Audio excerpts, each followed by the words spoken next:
Ika-22 kabanata. Ipinakita rin sa akin ng anghel ang ilog na nagbibigay buhay. Ang tubig nito ay kasing linaw ng kristal at dumadaloy mula sa trono ng Diyos at ng tupa, at umaagos sa gitna ng pangunahing lansangan ng lungsod. Sa magkabilang tabi ng ilog ay may punong kahoy na nagbibigay buhay.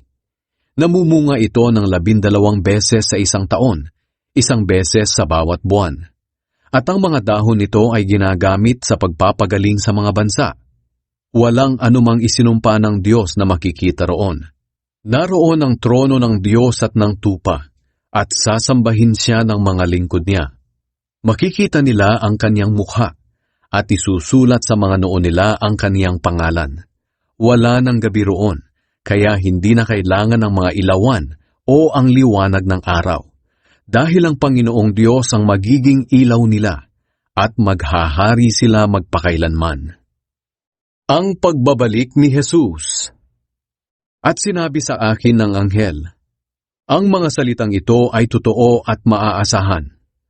Ang Panginoong Diyos na nagpapahayag sa kaniyang mga propeta ang siyang nagsugo ng anghel niya upang ipakita sa mga lingkod niya ang mga bagay na malapit nang mangyari. Sinabi ni Jesus, malapit na akong dumating. Mapalad ang mga sumusunod sa mga pahayag ng Diyos sa aklat na ito. Akong si Juan ang nakarinig at nakakita ng lahat ng ito. Matapos kong marinig at makita ang lahat ng ito, lumuhod ako upang sumamba sa anghel na nagpakita sa akin ng mga ito. Pero sinabi niya sa akin, huwag mo akong sambahin, sapagkat katulad mo, alipin din ako ng Diyos at ng mga katulad mong propeta, at ng lahat ng sumusunod sa mga nakasulat sa aklat na ito. Ang Diyos ang sambahin mo. Sinabi pa niya sa akin, huwag mong ililihim ang mga propesiya sa aklat na ito, dahil malapit na itong matupad. Ang masama ay magpapakasama pa, at ang marumi ay magpapakarumi pa.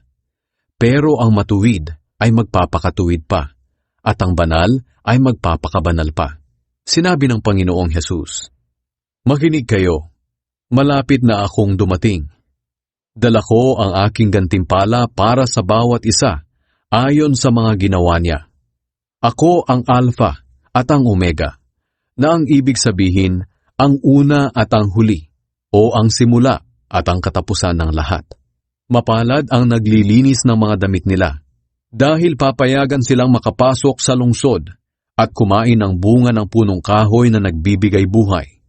Pero maiiwan sa labas ang masasamang tao, mga mangkukulam, mga immoral, mga mamamatay tao, mga sumasamba sa mga Diyos-Diyosan, at ang lahat ng nabubuhay sa kasinungalingan. Akong si Jesus ang nagsugo sa aking anghel, upang sabihin sa iyo ang mga bagay na ito para sa mga iglesia. Galing ako sa angkan ni David, at ako rin ang maningning na bituin sa umaga. Nag-iimbita ang banal na espiritu at ang babaeng ikakasal. Hali kayo. Ang lahat ng nakarinig nito ay magsabi rin, hali kayo. Lumapit ang sinumang nauuhaw at gustong uminom ng tubig na nagbibigay buhay. Wala itong bayad. Ang pangwakas na sinabi ni Juan. Ako si Juan ay nagbibigay babala sa lahat ng nakakarinig sa mga pahayag ng Diyos sa aklat na ito.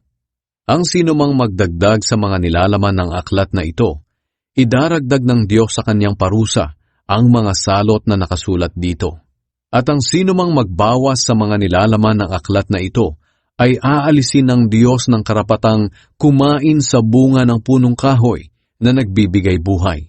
At mawawalan din siya ng karapatang makapasok sa banal na lungsod na nabanggit sa aklat na ito. Si Jesus ang nagpapatunay sa lahat ng nakasulat dito. At sinabi pa niya, talagang malapit na akong dumating. Sinabi ko naman, sana nga po, pumarito na po kayo, Panginoong Jesus. Pagpalain kayong lahat ng Panginoong Jesus.